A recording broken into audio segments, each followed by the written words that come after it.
أشهد أن لا إله إلا الله وحده لا شريك له وأشهد أن محمدا عبده ورسوله أما بعد فأعوذ بالله من الشيطان الرجيم بسم الله الرحمن الرحيم الحمد لله رب العالمين الرحمن الرحيم مالك يوم الدين إياك نعبد وإياك نستعين اهدنا الصراط المستقيم صراط الذين أنعمت عليهم غير المغضوب عليهم ولا الضالين. دو جمعه پیش در خصوص سیرت حضرت پیامبر اکرم صلی الله علیه و آله و سلم به یکی از جنبه‌های سیرت ایشان یعنی بی‌تابی و اشتیاقشان برای برقراری توحید صحبت کرده بودم. این همان هدفی بود که ایشان برای برپای آن تشریف فرما شدند و بدین منظور نه تنها از گفتار و کردار خود ایشان این بی‌تابی آشکار است، بلکه ایشان در صحابه و پیروان خود نیز چنان روحی دمیدند که برای توحید آماده هر گونه فداکاری بودند. روحیه‌ای که نظیری برای آن یافت نمی شود. به هر حال امروز نیز درباره همین جنبه از سیرت حضرت پیامبر اکرم صلی الله علیه و آله و سلم سخن خواهم گفت و در این رابطه ذکر فداکاری های برخی از صحابه نیز به میان خواهد آمد.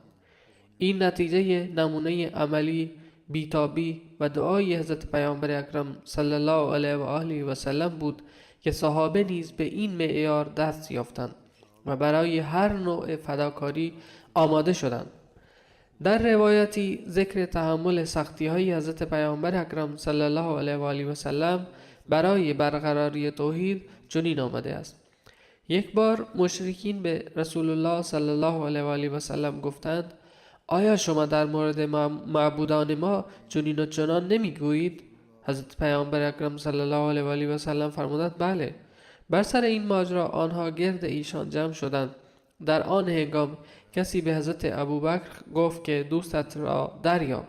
حضرت ابوبکر بیرون آمدند و خود را به مسجد الحرام رساندند و رسول الله صلی الله علیه و آله و سلم را در حالی یافتند که مردم گرد ایشان حلقه زده بودند. حضرت ابوبکر گفت: وای بر شما مردم. سپس در قرآن شریف آمده است که ایشان فرمودند: اتقتلون رجلا ان یقول ربی الله وقد جاءکم بالبینات من ربکم. یعنی آیا مردی را تنها به این خاطر میکشید که میگوید پروردگار من الله است، در حالی که با نشانه های روشن از جانب پروردگارتان نزد شما آمده است؟ با این سخن آنها حضرت پیامبر اکرم صلی الله علیه و آله و سلم را رها کردند و به سوی حضرت ابوبکر هجوم بردند و شروع به زدن ایشان کردند. دختر حضرت ابوبکر حضرت اسما رضی الله عنها میگوید: پدرم در حالی نزد ما آمدند که هرگاه به موهای خود دست میزدند موها در دستشان میآمد، زیرا آنقدر محکم موها را کشیده بودند که از ریشه کنده شده بود. و حضرت ابوبکر مدام میگفتند: تبارکت یا ذوالجلال و الاکرام، یعنی ای صاحب جلال و اکرام، تو صاحب برکتی. در روایتی آمده است که آن مردم سر و ریش مبارک حضرت پیامبر اکرم صلی الله علیه و آله و سلم را چنان با شدت کشیدند که بیشتر موهای ایشان ریخت. در این هنگام حضرت ابوبکر برای نجات ایشان برخاستند و در حالی که میگریستند میگفتند: اتقتلون رجلا ان یقول ربی الله.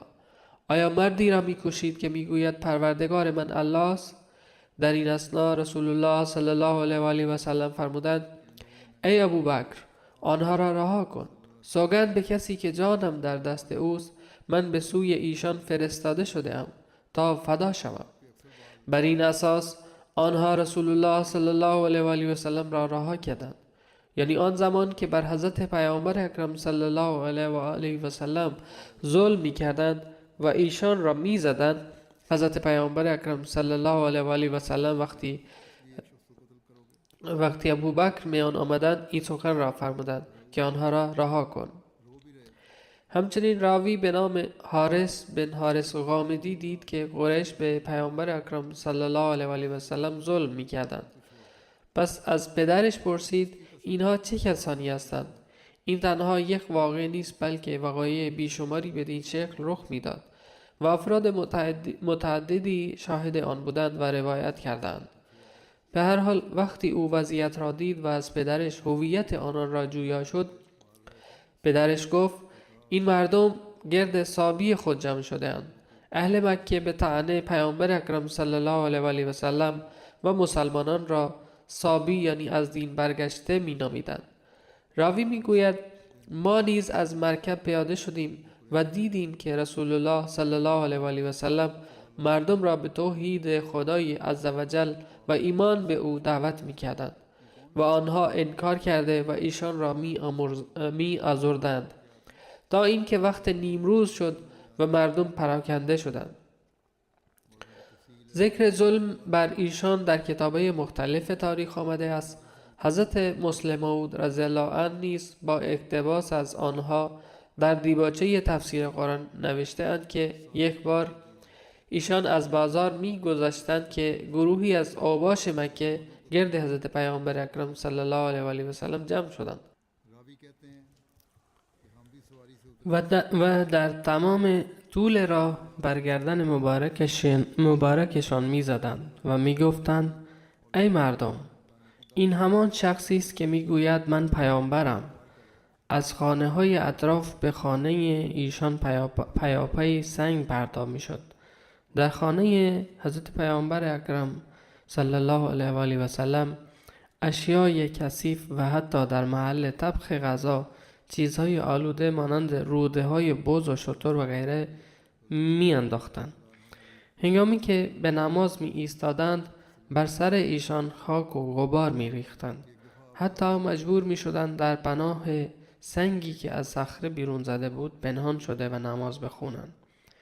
اما هزاران هزار درود و صلوات بر ذات پربرکت حضرت پیامبر اکرم صلی الله علیه و آله و سلم باد که آن اشتیاقی که برای برقراری توحید در سینه ایشان موج میزد هرگز برای لحظه ای هم کم نشد و تمام این سختی ها را با گشاده رویی و کمال خوشحالی پذیرا شدند و با این حال ذره ای در شفقت و محبت ایشان نسبت به نوع انسان کاستی پدید نیامد. حضرت مسلم موعود رضی الله عنه نوشتند وقتی ما وقایع زندگی حضرت پیامبر اکرم صلی الله علیه و آله و سلم را می‌بینیم، این ادعا به صورت یک حقیقت در نظر ما جلوه می‌کند و قدم به قدم وقایعی را مشاهده می‌کنیم که گواه آن محبت و شفقت عظیم و شأنی است که ایشان نسبت به نوع انسان داشتند. چنان که برای رساندن پیام خدای واحد سالها چنان در سختی ها گذراندند که حدی برای آن متصور نیست. یک بار در خانه کعبه کافرها پارچه‌ای به گردن ایشان انداخته و آنقدر فشار دادند که چشمان مبارکشان سرخ شد و بیرون زد. حضرت ابوبکر شنیدند و دوان آمدند و با دیدن حضرت پیامبر اکرم صلی الله علیه و آله و سلم در این حالت پردرد اشک در چشمانشان حلقه زد و در حالی که کافران را دور می کردند گفتند از خدا بترسید. آیا بر مردی ظلم می کنید بدین جرم که می گوید خدا پروردگار من است؟ یک بار دیگر حضرت پیامبر اکرم صلی الله علیه و آله و سلم در مسجد الحرام ایستادند و خطاب به مشرکین مکه فرمودند بگویید لا اله الا الله، یعنی هیچ معبودی نیست جز الله، تا رستگار شوید. قریش بر سر این سخن بر حضرت پیامبر اکرم صلی الله علیه و آله و سلم هجوم آوردند. شخصی با فریاد بلند آمد تا به ایشان حمله کند که حارث بن ابی حالب پیش از همه خود را به حضرت پیامبر اکرم صلی الله علیه و آله و سلم رساند. او یعنی حارث با آن مردم درگیر شد و آنها را از رسول الله صلی الله علیه و آله و سلم جدا نمود. سپس همه بر سر او ریختند تا اینکه او را شهید کردند. به پاداش جرم منادی توحید بودن، کفار مکه به مدت 3 سال ایشان و خاندانشان را در شعب ابی طالب محصور کردند و چنان در تنگنا بودند که بایکوت کامل اجتماعی اعمال می شد. و هنگامی که این محاصره پایان یافت، از یک سو پیامبر اکرم صلی الله علیه و آله و سلم تبلیغ توحید را در سراسر مکه با عزم و همتی بیش از پیش گسترش دادند و از سوی دیگر قریش دوباره مظالم را بر رسول الله صلی الله علیه و آله و سلم از سر گرفتند. واقعه سفر طائف نیز معروف است و چندین مرتبه پیش از این هم بیان شده است. ظلمی که در آنجا بر ایشان رفت نیز در تاریخ به شیوه های مختلف ثبت شده است. در همین خصوص حضرت میرزا بشیر احمد نیز در جای این واقعه را چنین بیان کردند که چون محاصره شعب ابی طالب برداشته شد و حضرت پیامبر اکرم صلی الله علیه و آله و سلم در حرکات و سکنات خود اندکی آزادی یافتند، اراده فرمودند که به طائف رفته و مردم آنجا را به اسلام دعوت کنند. قبلا هم بیان شده اما جزئیات اینجا کمی متفاوت هم است. طائف مکان بسیار مشهوری است که در 40 مایلی جنوب شرقی مکه واقع شده و قبیله بنو ثقیف در آن ساکن بودند. صرف نظر از قداست کعبه، طائف گویا همپایه مکه بود و در آن ثروتمندان بزرگ و افراد صاحب نفوذ ساکن بودند. خود اهل مکه نیز به اهمیت طائف اقرار داشتند، چنانکه این سخن اهل مکه در قرآن شریف آمده است: و قالوا لولا نزل هذا القرآن على رجل من القريتين عظیم. یعنی اگر این قرآن از جانب خداست، چرا بر مرد بزرگی از مکه یا طائف نازل نشد؟ خلاصه در شوال سال 10 بعثت حضرت پیامبر اکرم صلی الله علیه و آله و سلم تنها یا بنابر بعضی روایات به همراه زید بن حارثه به طائف تشریف بردند. پس از رسیدن به آنجا 10 روز اقامت کردند و با بسیاری از رؤسای شهر یک به یک ملاقات فرمودند. اما در سرنوشت این شهر نیز مانند مکه در آن زمان ایمان آوردن مقدر نبود، لذا همه انکار کردند و حتی استهزا نمودند. سرانجام ایشان نزد رئیس بزرگ طائف عبدیالیل رفته و او را به اسلام دعوت کردند، اما او نیز به صراحت انکار کرد و با تمسخر گفت: اگر تو راستگو هستی من اجازه گفتگو با تو را ندارم و اگر دروغگویی گفتگو با تو بیهوده است. این جوابی بود که او به حضرت پیامبر اکرم صلی الله علیه و آله و سلم داد و سپس با این خیال که مبادا سخنان حضرت پیامبر اکرم صلی الله علیه و آله و سلم بر جوانان شهر اثر بگذارد به ایشان گفت: بهتر است از اینجا بروید، زیرا اینجا کسی آماده شنیدن حرف شما نیست. پس از آن این بدبخت اراذل و اوباش شهر را به دنبال حضرت پیامبر اکرم صلی الله علیه و آله و سلم فرستاد. وقتی حضرت پیامبر صلی الله علیه و آله و سلم از شهر خارج شدند، این افراد با سر و صدا دنبال ایشان راه افتادند و شروع به سنگباران ایشان کردند، به طوری که تمام بدن مبارکشان غرق در خون شد. تا 3 مایل پیوسته این افراد همراه ایشان دشنام می‌دادند و سنگ می‌زدند. در فاصله 3 مایلی طائف باغی متعلق به عتبه بن ربیعه رئیس مکه وجود داشت. حضرت پیامبر اکرم صلی الله علیه و آله و سلم به آنجا پناه بردند و آن مردم ظالم خسته شده و بازگشتند. در اینجا زیر سایه ایستاده و در حضور خداوند حضرت پیامبر اکرم صلی الله علیه و آله و سلم چنین دعا کردند: اللهم الیک اشکو ضعف قوتی و قلت حیلتی و هوانی الی الناس یا ارحم الراحمین انت رب المستضعفین و انت ربی. یعنی ای پروردگار من، از ضعف نیرو و کمی تدبیر خود و بی پناهیم در برابر مردم تنها به تو شکایت میبرم. ای خدای من، تو مهربان ترین مهربانانی و توی نگهبان و محافظ ضعیفان و بیکسان و توی پروردگار من. سپس در ادامه فرمودند که ترجمهش چنین است: من به نور روی تو پناه می جویم، زیرا تویی که تاریکی ها را دور می کنی و انسان را وارث نیکی های دنیا و آخرت می گردانی.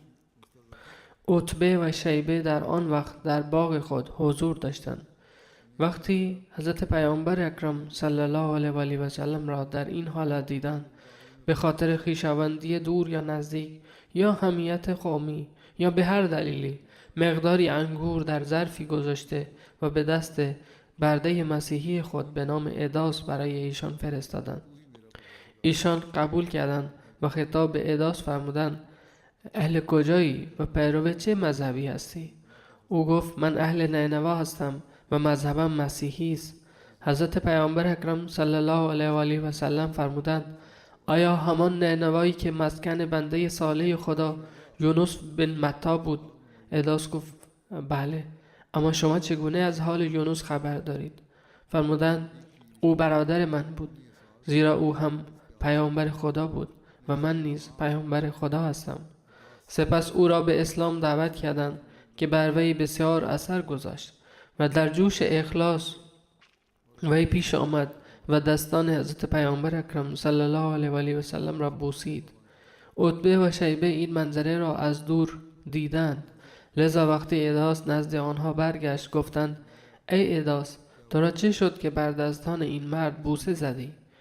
این مرد دین تو را خراب خواهد کرد، در حالی که دین تو از دین او بهتر است.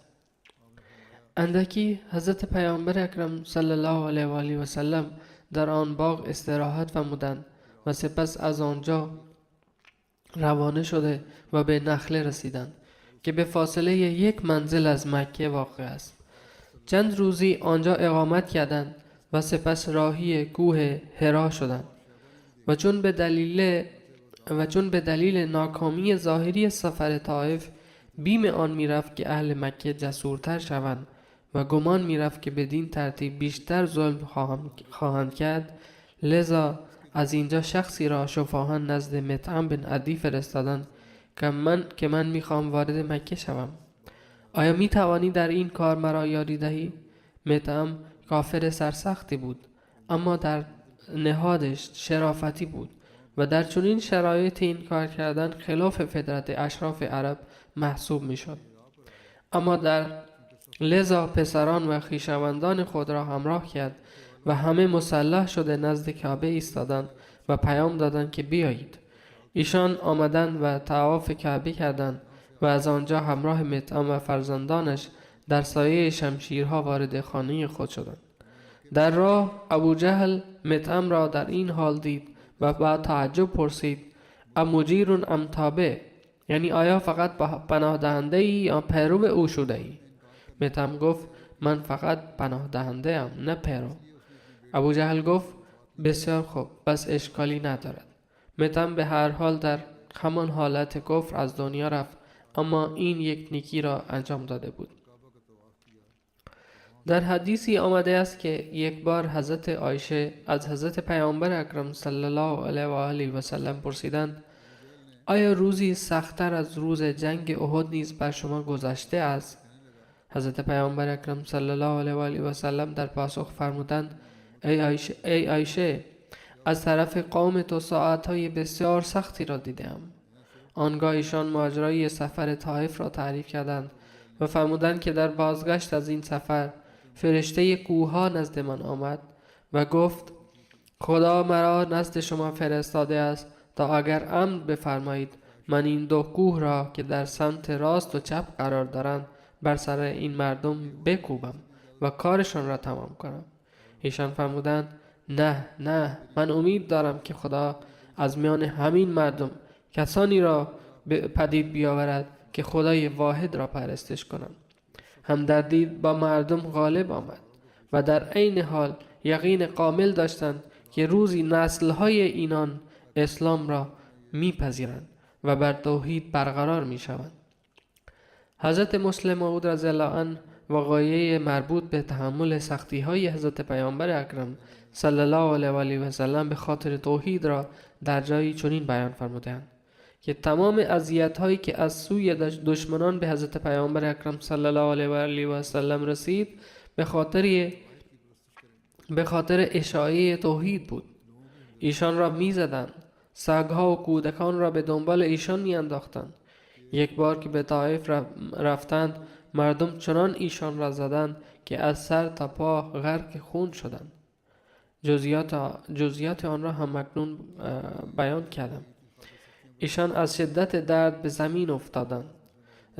زمین می افتادند، اما وقتی بر می خواستند دوباره آن مردم به سویشان سنگ پرتاب می کردند. حتی در چنین حالتی از دهان مبارک ایشان همین خارج می شد که خدایا این مردم را ببخش که از حقیقت بی خبرند. ایشان با عبور از تمام این شرایط تبلیغ توحید را رها نکردند و پیوسته می گفتند هرچه می خواهند بکنند، من نمی توانم تبلیغ توحید را رها کنم. سپس وقتی زمان وفات ایشان نزدیک شد، در آن وقت هم با همین سخن از دنیا رفتند، یعنی تمام زندگی ایشان بر توحید بود و پس از خود نیز فرمودند که پس از من شرک نورزید. می نویسند که من چنین می فهمم که در زمان تولد حضرت پیامبر اکرم صلی الله علیه و آله و سلم خداوند متعال با وفات پدر ایشان پیش از ولادت و مادرشان اندکی پس از ولادت ثبوت توحید خود را ارائه داد. و وفات والدین ایشان نیز در اصل مشیت خدای تعالی بود تا دلیلی بر توحید خود باشد. ابتدای بیکسی ایشان که نه پدری بود و نه مادری و آن فرجام شکوهمند خود بزرگترین دلیل بر توحید خدا بود. از همین امر ثابت می شود خدایی که ایشان تبلیغ توحیدش را می کردند، همان خدا ایشان را از کودکی تا آخر حفظ نمود.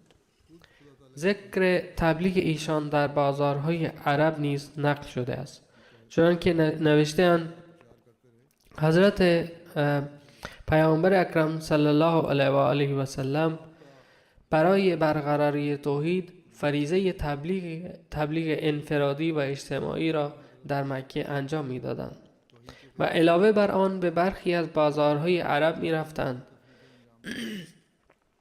و در آنجا پیام آمدن به سوی خدای واحد لا شریک را می‌دادند. در مکانهای مختلف بیرون از مکه مردم جمع می‌شدند، جایی که داد و ستد بود و اجتماع مردم نیز صورت می‌گرفت. به اینها اسواق العرب یا بازارهای عرب گفته می‌شد و در فرهنگ هند و پاکستان به آن میله می‌گویند، یعنی جشنواره. عکاظ، مجنه و ذوالمجاز بازارهای قریش و عرب بودند. بزرگترین آنها بازار عکاظ بود که به فاصله 3 شب از مکه قرار داشت. در بازار عکاظ عربها تمام ماه شوال را اقامت می‌کردند، سپس به بازار مجنه منتقل می‌شدند که در چند مایلی مکه در مروزهران بود و تا 20 ذی‌قعده آنجا می‌ماندند. سپس به بازار ذوالمجاز می‌رفتند که در فاصله 3 مایلی میدان عرفات بود و تا ایام حج آنجا اقامت می‌کردند. و حضرت پیامبر اکرم صلی الله علیه و آله و سلم در تمام این مکانها رفته و تبلیغ می‌کردند. از حضرت جابر رضی الله عنه روایت است که رسول الله صلی الله علیه و آله و سلم 10 سال در مکه ماندند. در ایام حج ایشان به بازارهای عکاظ و مجنه می‌رفتند و نزد مردم در خانه‌ها و اقامتگاه‌هایشان رفته و آنها را دعوت می‌دادند. ایشان می‌فرمودند کیست که به من پناه دهد؟ کیست که مرا یاری کند تا پیام پروردگار را برسانم و بهشت از آن او باشد؟ حضرت ربیعه بن عباد که زمان جاهلیت را درک کرده و بعد مسلمان شد بیان می‌کند من رسول الله صلی الله علیه و آله و سلم را در بازار ذوالمجاز با چشمان خود دیدم. حضرت پیامبر اکرم صلی الله علیه و آله و سلم به مردم می‌فرمودند ای مردم، بگویید هیچ معبودی جز الله نیست تا رستگار شوید. ایشان در کوچه های بازار پیش می رفتند و مردم به سر ایشان داد و فریاد می کردند. اما من ندیدم کسی بگوید که حرف حضرت پیامبر اکرم صلی الله علیه و آله و سلم پذیرفته شود. با این وجود حضرت پیامبر اکرم صلی الله علیه و آله و سلم ساکت نمی نشستند و پیوسته می فرمودند ای مردم، بگویید هیچ معبودی جز الله نیست تا رستگار شوید. حضرت پیامبر اکرم صلی الله علیه و آله و سلم هم از طرف خیشان و هم از طرف بیگانگان به خاطر رساندن این پیام توحید با سختی های به شدت روبرو شدند. با وجود این حتی نمی توانستند آشکارا عبادت کنند. پیام را می رساندند اما عبادت را پنهانی انجام می دادند تا مبادا مردم مزاحم شوند و حمله کنند. بر کسانی که مسلمان می شدند نیز ظلم می شد، چنان که درباره نمازها و ادای عبادت روایتی نقل شده است که حضرت پیامبر اکرم صلی الله علیه و آله و سلم و حضرت علی به دره‌ای در کوههای مکه رفته و پنهان از مردم نماز می خواندند و مدتی بدین منوال گذشت. سپس حضرت ابو طالب مطلع شد و آن دو را در حال نماز دید. از حضرت پیامبر اکرم صلی الله علیه و آله و سلم پرسید ای برادرزاده من، این چه دینی است که اختیار کرده ای؟ فرمودند ای عمو، این دین خدا و فرشتگان او و رسولان او و پدر ما ابراهیم علیه السلام است. و فرمودند خدا مرا با این دین به عنوان رسول به سوی بندگان فرستاده است و ای عمو، تو سزاوارترینی که من تو را نصیحت کنم و به هدایت فراخوانم و تو سزاوار آنی که آن را قبول کنی و در یاری من شریک شوی. حضرت ابو طالب گفت ای برادرزاده، من نمی توانم دین پدرانم را ترک کنم، اما تا من زنده ام هیچ گزندی از دشمنان به تو نخواهد رسید. به هر حال من یاریت خواهم کرد. حضرت ابو طالب از پسر خود حضرت علی نیز پرسید تو چه دینی اختیار کرده ای؟ او گفت من به خدا و رسولش صلی الله علیه و آله و سلم ایمان آورده‌ام و آنچه را آورده است تصدیق کرده‌ام و همراه ایشان برای خدا نماز می‌خوانم. بر این سخن حضرت ابو طالب گفت بیشک او تو را جز به نیکی نمی‌خواند، پس همراه او باش. یعنی ایشون به پسرش گفت که همراه حضرت پیامبر صلی الله علیه و آله و سلم بمان. همانطور که گفتم بر صحابه نیز به خاطر قبول توحید ظلم‌های بسیاری شد. قریش مکه از یک سو با بکارگیری نیرنگ‌های قدرت و سیادت خود و به شیوه‌های دیپلماتیک و تهدیدآمیز تلاش می‌کردند حضرت پیامبر اکرم صلی الله علیه و آله و سلم را به طریقی از تبلیغ اسلام باز دارند و از سوی دیگر چنان بازار ظلم و بربریتی علیه کسانی که اسلام می آوردند گرم کردند و چنان رفتار وحشیانه‌ای داشتند که نه قلم یارای نوشتن جزئیات آن را دارد و نه کسی حوصله بیان آن را. به هر حال آنچه بیان شد نیز چنان است که انسان را تکان می دهد. حضرت بلال وقتی به رسول الله صلی الله علیه و آله و سلم ایمان آوردند به انواع مختلف شکنجه می شدند. وقتی مردم در شکنجه دادن حضرت بلال سخت می گرفتند، حضرت بلال می گفتند احد احد. آن مردم می گفتند آن تو بگو که ما می گوییم. حضرت بلال در جواب می گفتند زبان من نمی تواند آنچه را شما می گویید به خوبی ادا کنند. در روایت دیگری است که وقتی حضرت بلال مورد آزار قرار می گرفت و مشرکین اراده می کردند که او را به سوی خود مایل کنند، حضرت بلال می گفت الله الله. روایتی است که وقتی حضرت بلال ایمان آورد صاحبانش او را گرفته و روی زمین خواباندند و بر روی او سنگریزه و پوست گاو انداختند و گفتند رب تو لات و عزاست، اما او همچنان احد احد می گفت. حضرت ابوبکر نزد صاحبان او آمدند و گفتند تا کی این شخص را آزار می دهید؟ حضرت ابوبکر حضرت بلال را به 7 اوقیه خریدند و آزاد کردند. اوقیه برابر با 40 درهم است، یعنی به 280 درهم ایشان را خریده و آزاد نمودند. علاوه بر ایشان حضرت سمیه، حضرت عمار بن یاسر، حضرت خباب و 10 غلام و مرد و زن آزاد بودند که در نتیجه ایمان به توحید هدف ظلم‌های شرمناک و دردناک کفار مکه قرار گرفتند. کفار مکه بر مسلمانان ضعیف ظلم می‌کردند، اما ذات مبارک خود حضرت پیامبر اکرم صلی الله علیه و آله و سلم نیز از آنها در امان نبود، همانطور که پیشتر هم بیان شد. و اگر بنگریم بیشترین اذیت و رنج و درد را خود حضرت پیامبر اکرم صلی الله علیه و آله و سلم متحمل شدند. این رنج و درد کم نبود که کسی را که نامش محمد صلی الله علیه و آله و سلم بود، یعنی کسی که بسیار ستایش شده، نامش را تغییر داده و مذمم صدا می زدند، یعنی کسی که بسیار نیکوهه شده، نعوذ بالله. کسی را که راستگوترین انسان در آن دیار بود کذاب و دروغگو می خواندند. کسی را که خیرخواه ترین فرد آن قوم بود فریبکار، طماع و حیله‌گر می نامیدند.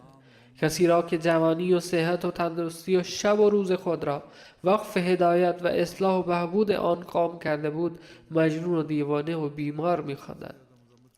گاهی پارچه‌ای به گردن حضرت پیامبر اکرم صلی الله علیه و آله و سلم انداخته و چنان می‌کشیدند که نزدیک بود نفس حضرت پیامبر بند بیاید. گاهی سنگ می‌زدند و گاهی کثافات بر ایشان می‌ریختند. عروه بن زبیر بیان کرد که من از حضرت عبدالله بن عمرو بن عاص پرسیدم بدترین رفتاری که مشرکین با حضرت پیامبر اکرم صلی الله علیه و آله و سلم کردند برایم بگو. او گفت یک بار حضرت پیامبر اکرم صلی الله علیه و آله و سلم در حتیم مسجد الحرام فضای خالی کنار کعبه که دیوار کوتاهی گرد آن است، آن منطقه را حتیم میگویند، در آنجا حضرت پیامبر نماز می‌خواندند. عقبه بن ابی معیط آمد و پارچه‌ای به گردن ایشان انداخت و گلوی ایشان را به شدت فشار داد. در این حین حضرت ابوبکر رسیدند و شانه عقبه را گرفتند و او را هل داده و از حضرت پیامبر اکرم صلی الله علیه و آله و سلم دور کردند و فرمودند اتقتلون رجلا ان یقول ربی الله، آیا مردی را میکشید که میگوید پروردگار من الله است؟ سپس میبینیم که در جنگ ها نیز ایشان همیشه برای توحید غیرت نشان داده اند. بارها بیان شده است.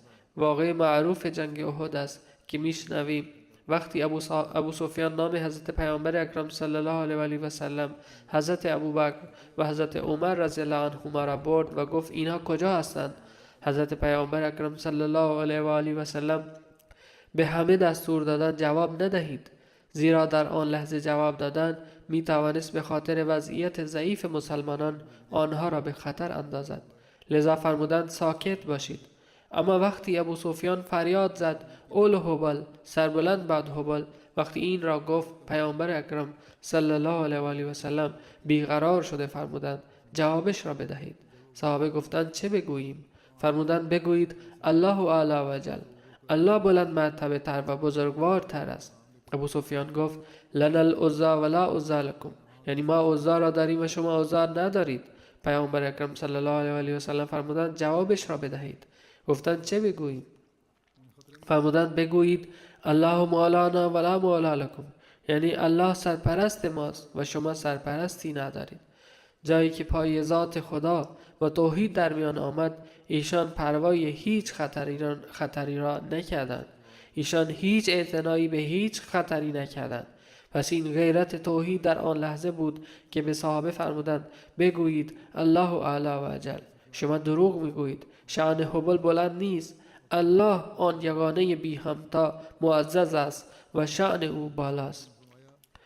برگرفته ای از کلام حضرت مسیح موعود علیه السلام را میخوانم که بارها شنیدنی و خواندنی است و مقام و مرتبه حضرت پیامبر اکرم صلی الله علیه و آله و سلم برای برقراری توحید را به ما نشان میدهد و راهنمای ماست که چگونه باید علم و ادراک صحیح آن را حاصل کنیم.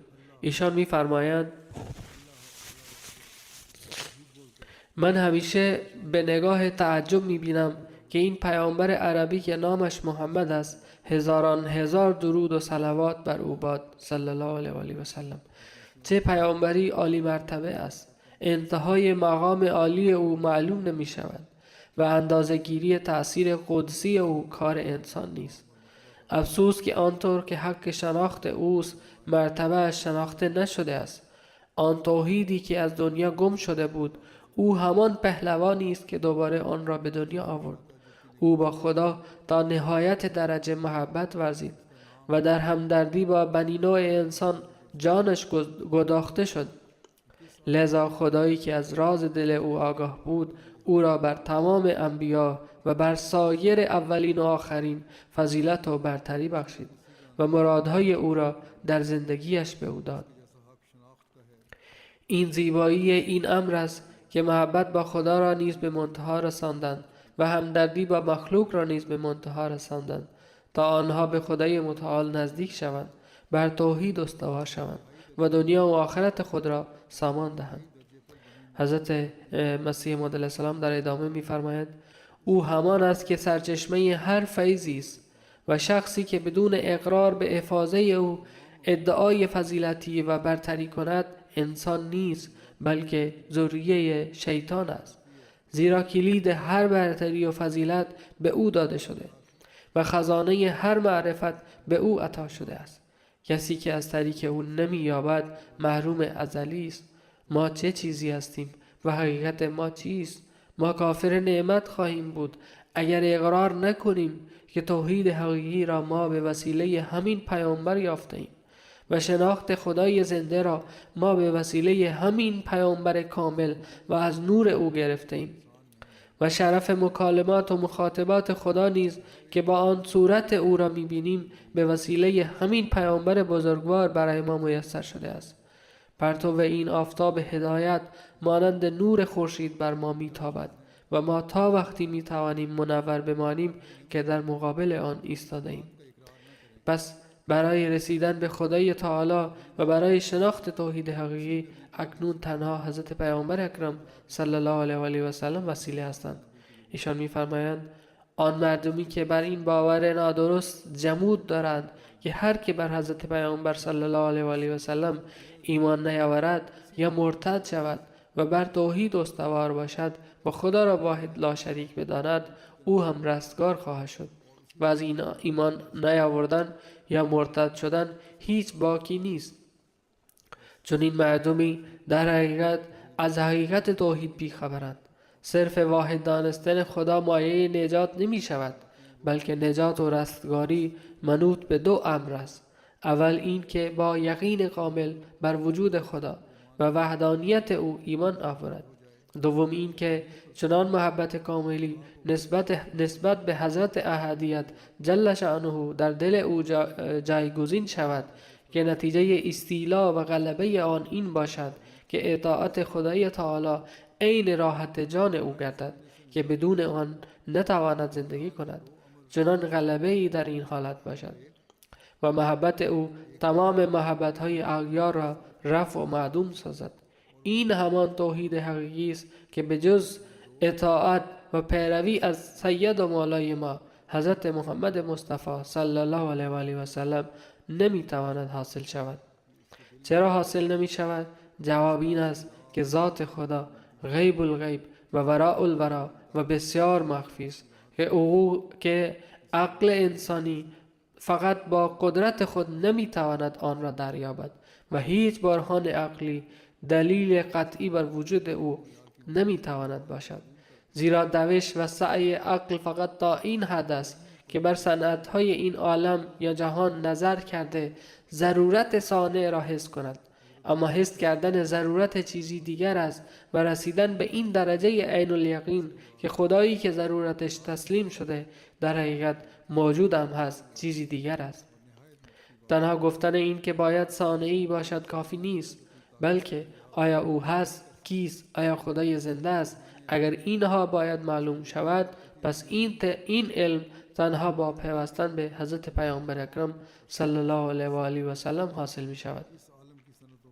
حضرت مسیح موعود علیه السلام در ادامه می فرماید و چون طریق عقل ناقص و ناتمام و مشتبه است، لذا هر یک فیلسوف لذا هر یک فیلسوف محض فقط به واسطه عقل خدا را نمیتواند شناخت کند، بلکه اکثر چنین مردمی که فقط از طریق عقل میخواهند سراغ خدای تعالی را بگیرند، سرانجام ناباور میشوند و تعمق و تأمل در مصنوعات زمین و آسمان هیچ فایده ای به آنان نمیرساند. همین را ما امروزه هم میبینیم.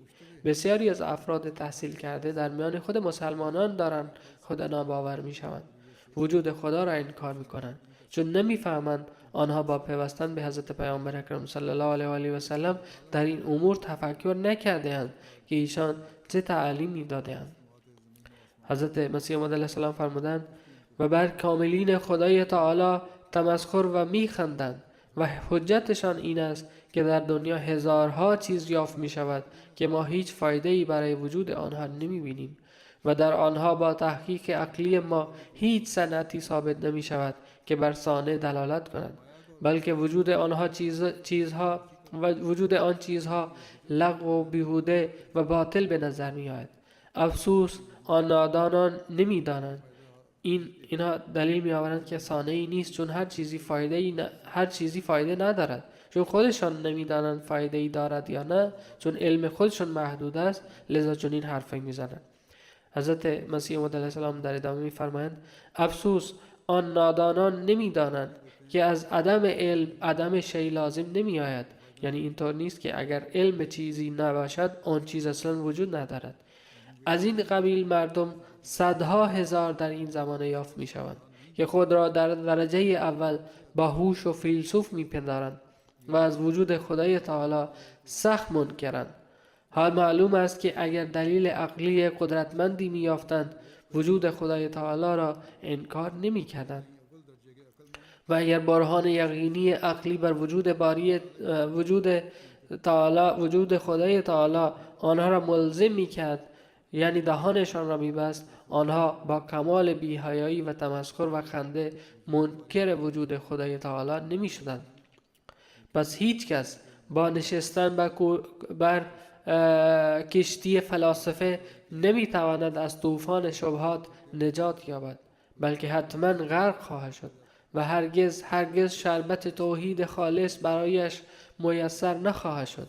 اکنون بیندیشید که این خیال چقدر باطل و متعفن است که بدون وسیله پیامبر اکرم صلی الله علیه و آله و سلم توحید میسر می شود و انسان می تواند از آن نجات یابد.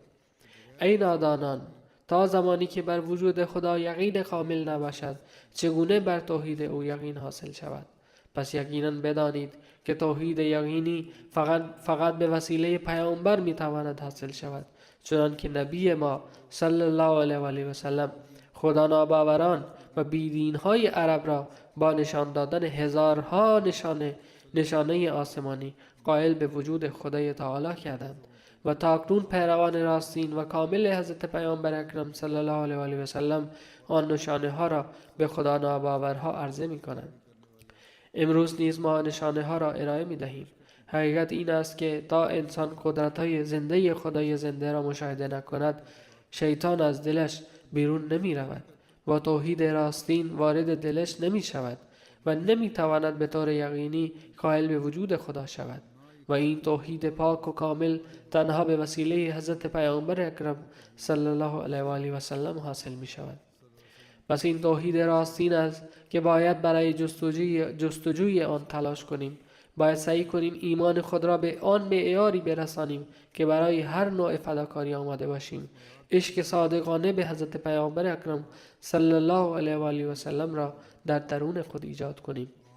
در عصر حاضر خدای تعالی غلام صادق حضرت پیامبر اکرم صلی الله علیه و آله و سلم را فرستاده است تا عمل برقراری توحید را ادامه دهد و ما برای همین با ایشان بیعت کردیم.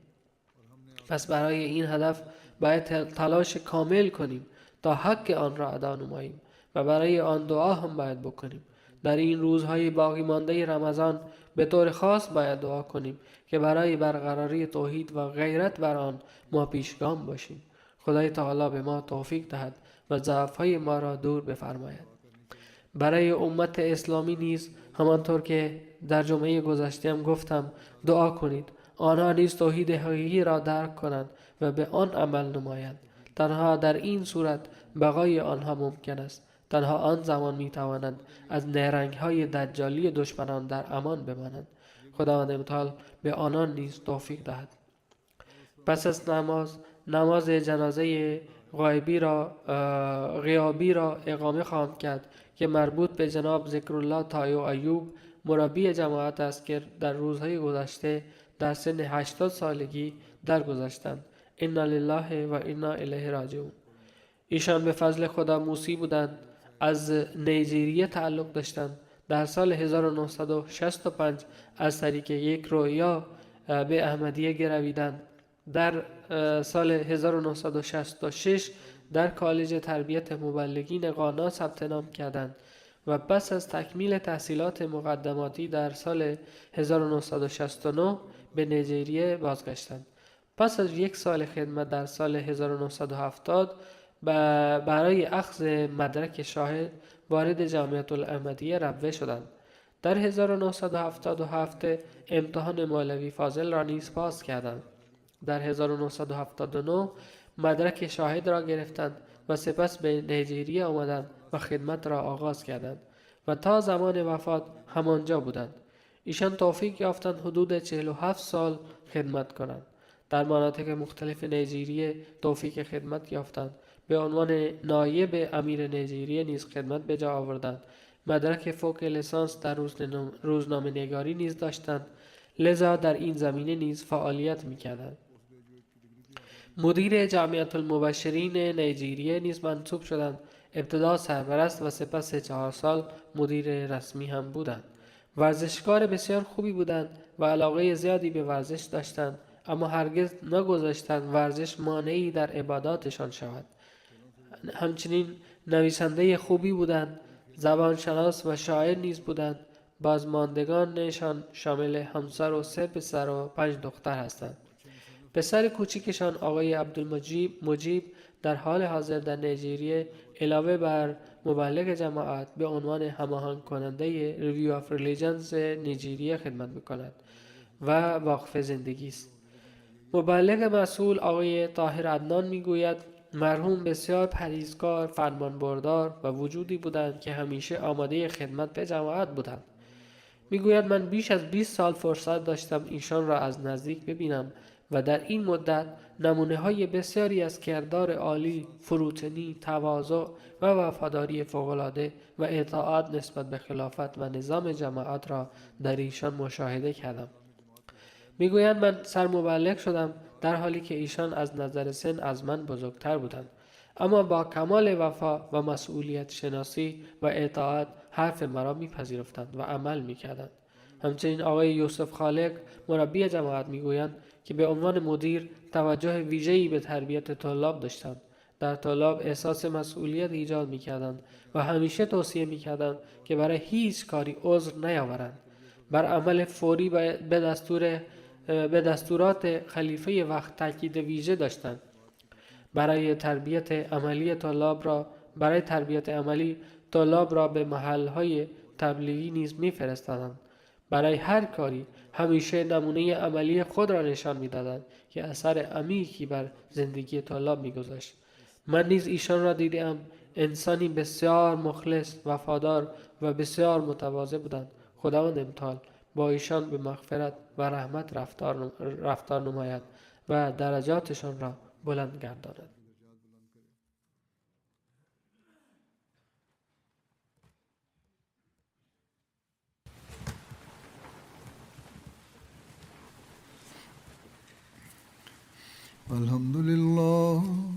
الحمد لله نحمده ونستعينه ونستغفره ونؤمن به ونتوكل عليه ونعوذ بالله من شرور أنفسنا ومن سيئات أعمالنا من يهده الله فلا مضل له ومن يضلل فلا هادي له ونشهد أن لا إله إلا الله ونشهد أن محمدا عبده ورسوله عباد الله رحمكم الله إن الله يأمر بالعدل والإحسان وإيتاء ذي القربى وينهى عن الفحشاء والمنكر والبغي يعظكم لعلكم تذكرون اذكروا الله يذكركم وادعوه يستجب لكم ولذكر الله أكبر